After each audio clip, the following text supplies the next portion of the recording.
What if survival is easy compared to living afterwards? What if the real fight starts after you win?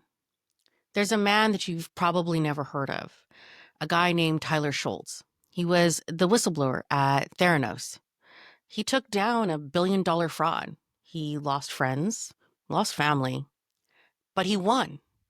And then he spent years clawing back at his life to get it together. And he did it, unfortunately, alone. He survived the system, but no one tells you what to do once you survive.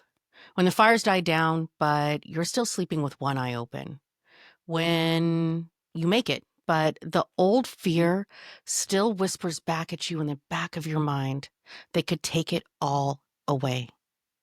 Today, we're not just talking about resilience. We're talking about what happens after resilience, when resilience is no longer needed.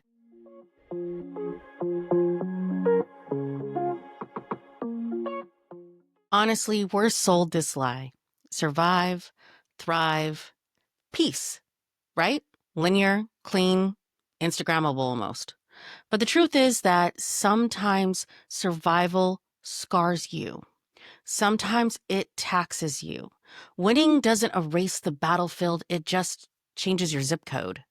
You feel guilty for your wins. You feel really fraudulent for sitting at tables that you broke yourself to get at.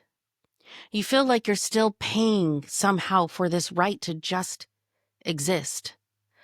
That's not resilience, and that's not what comes after it. That's literally the cost of surviving a broken system, and then we call it thriving, superwoman, all of these types of terms.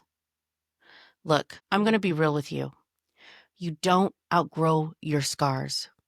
You learn how to build a bigger life around them.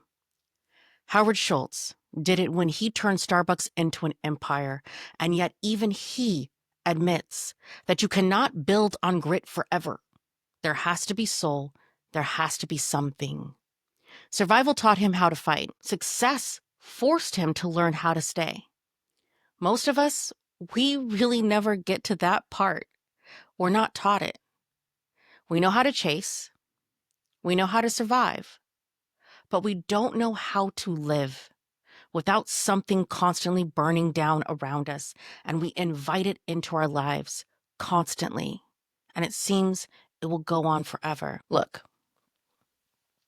healing isn't a perfect morning routine. It's not a yoga at a sunrise retreat in full silence or something like that. Okay? Healing is making room for the parts of yourself that you still don't really fully trust in. Healing is about letting the scarred part of you take a back seat instead of being a driver. Okay? You don't cure your survivor's guilt for being successful when others didn't. You don't erase imposter syndrome overnight. In fact, some of us live with it forever. You learn to stop inviting it to your strategy meetings. You build anyways, and you live anyways with happiness and joy. So, the question that I pose to you is, what comes after resilience for you? I can tell you it's not perfection. It's not even a destination, and you will not arrive there instantaneously. It is not a TED Talk with a bow. What comes next is a choice. Choosing to stay when your instinct is to run. Choosing to love yourself at your most uncomfortable. Choosing to build something and don't apologize for the size or the space that it consumes. After resilience comes space for imperfections, for anger, for peace, and for joy. Sometimes all in one day. But that's the work. And that's what we're going to be bringing into these next episodes that are coming up. It's not about erasing the hard part. It's about building something beautiful around them. And you know what? With my guest, you can too. I just want to remind each and every one of you, you are not broken because you survived. You are not weak, even though sometimes you are afraid. You are human. And isn't that great?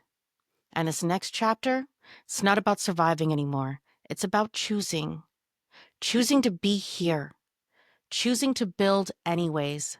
This is Confluently. I'm Tiffany Hart, and let's go on to the next chapter of resilience and what comes after.